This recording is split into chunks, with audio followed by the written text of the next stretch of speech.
এক সময় যার বাবা স্বপ্ন দেখতেন মেয়ে বড় হয়ে চিকিৎসক হবে, মানুষের সেবা করবে, আজ সেই মেয়ের দিন কাটছে কারাগারের চার দেয়ালের মধ্যে।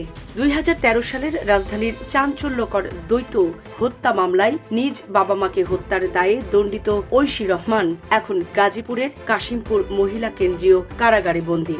মৃত্যুদণ্ড থেকে সাজা কমে যাবজ্জীবন হওয়ার পর দীর্ঘদিন ধরে তিনি সেখানেই রয়েছেন। বর্তমানে কারাগারের লাইব্রেরির দায়িত্ব পালন করছেন তিনি। Premium commercial space is now for rent.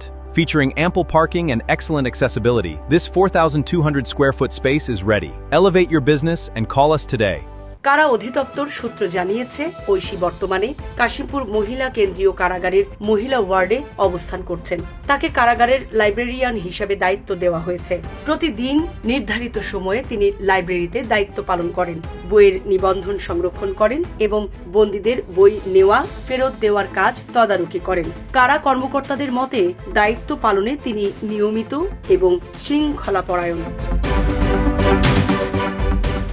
ঐশীর কারাজীবন শুরু হয়েছিল মাত্র 19 বছর বয়সে। প্রচলিত আইন অনুযায়ী যাবজ্জীবন দণ্ডের মেয়াদ 30 বছর হিসাবে গণনা করা হয়। সেই হিসাবে ইতোমধ্যে তার প্রায় 13 বছর কারাগারে কেটেছে।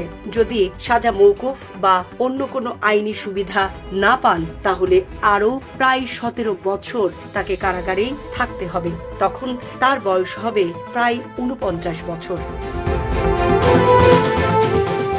তবে কারা কর্মকর্তারা জানিয়েছেন, যাবজ্জীবন প্রাপ্ত কোনো বন্দী দীর্ঘদিন কারাগারের নিয়ম কানুন মেনে চললে, ভালো আচরণ করলে এবং শৃঙ্খলা বজায় রাখলে সরকারি আইন অনুযায়ী তার সাজা আংশিক মওকুফের বিষয়টি বিবেচনা করতে পারে। যদিও এটি সম্পূর্ণ সরকারি সিদ্ধান্তের ওপর নির্ভরশীল এবং কোনো বন্দীর জন্য স্বয়ংক্রিয় অধিকার নয়। বাংলাদেশের ইতিহাসে সবচেয়ে আলোচিত পারিবারিক হত্যাকাণ্ডগুলোর একটি ঘটে 2013 সালের 16 আগস্ট। রাজধানীর চামেলিবাগের বাসা থেকে অবসরপ্রাপ্ত পুলিশ কর্মকর্তা মাহফুজুর রহমান ও তার স্ত্রী স্বপ্না রহমানের রক্তাক্ত মরদেহ উদ্ধার করে পুলিশ। পরদিন নিহত মাহফুজুর রহমানের ভাই মশিউর রহমান পল্টন থানায় হত্যা মামলা করেন। ঘটনার পরপরই ঘটে নাটকীয় মোড়। নিহত দম্পতির একমাত্র মেয়ে ঐশী রহমান নিজেই পল্টন থানায় গিয়ে আত্মসমর্পণ করেন এবং পুলিশকে জানান বাবা মাকে তিনি হত্যা করেছেন। তার এই স্বীকারোক্তি শুধু আইন শৃঙ্খলা বাহিনী নয়, পুরো দেশকে হতবাক করে দেয়। পরবর্তীতে আদালতে তিনি স্বীকারোক্তিমূলক জবানবন্দিও দেন, যদিও পরে সেই জবানবন্দি প্রত্যাহারের আবেদন করেছিলেন। মৃত্যুদণ্ড ঘোষণার পর প্রায় 1.5 বছর কন্ডেম সেলে কাটাতে হয় ঐশীকে। সেই সময় তিনি অন্য বন্দীদের থেকে সম্পূর্ণ আলাদা অবস্থায় ছিলেন। পরে হাইকোর্টে আপিল করেন। 2017 সালের 5 জুন মৃত্যুদণ্ড কমিয়ে তাকে যাবজ্জীবন কারাদণ্ড দেওয়া হয়। এরপর তাকে কন্ডেম সেল থেকে সরিয়ে সাধারণ মহিলা ওয়ার্ডে স্থানান্তর করা হয়। বর্তমানে কাশিমপুর মহিলা কেন্দ্রীয় কারাগারের 7 নম্বর মহিলা ওয়ার্ডে থাকেন ঐশী। ওয়ার্ডের কাছেই রয়েছে কারাগারের লাইব্রেরি, যেখানে প্রতিদিন সকাল 10টা থেকে দুপুর 1টা পর্যন্ত তিনি দায়িত্ব পালন করেন। এরপর গোসল, খাবার ও বিশ্রামের জন্য বিরতি পান। পরে বিকাল 5টা থেকে রাত 8টা পর্যন্ত আবার লাইব্রেরির দায়িত্বে থাকেন। এই সময়ে কারাগারের অন্যান্য বন্দীরা বই পড়তে এলে তাদের প্রয়োজনীয় সহায়তা করেন তিনি। কারা কর্মকর্তা জানিয়েছেন, ইংরেজি মাধ্যমের শিক্ষার্থী হওয়ায় ঐশীর বই পড়ার আগ্রহ এখনো রয়েছে। বিশেষ করে ইংরেজি ভাষার গল্প, উপন্যাস ও সাহিত্য পড়েই তিনি অবসর সময় কাটান। কারাগারের ভেতরেও তিনি নিজের পড়াশোনার অভ্যাস ধরে রেখেছেন। শুধু বই নয়, ফুলের বাগান করতেও তার আগ্রহ রয়েছে।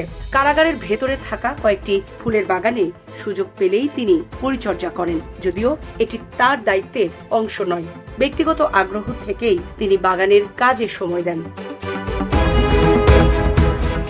কারা কর্মকর্তাদের ভাষ্য, দীর্ঘ কারাজীবন ঐশীর ব্যক্তিত্বে বড় পরিবর্তন এনেছে। তিনি এখন খুব শান্ত স্বভাবের, কারো সঙ্গে অযথা কথা বলেন না, প্রয়োজন ছাড়া কথা বলা এড়িয়ে চলেন। কারাগারের নিয়ম কানুনও মেনে চলেন, তবে তার শ্বাসকষ্টজনিত সমস্যা রয়েছে এবং প্রয়োজন অনুযায়ী চিকিৎসা সেবাও দেওয়া হয়। দীর্ঘদিন ধরে একই কারাগারে থাকায় লাইব্রেরির দায়িত্ব পাওয়ার পর তাকে অন্য কোথাও স্থানান্তর করা হয়নি। মাঝে মধ্যে তার নানা নানির পরিবারের সদস্যরা দেখা করতে এলেও পিতৃকুলের আত্মীয়দের কেউ নিয়মিত দেখা করতে আসেন না বলে কারা সূত্রে জানা গেছে।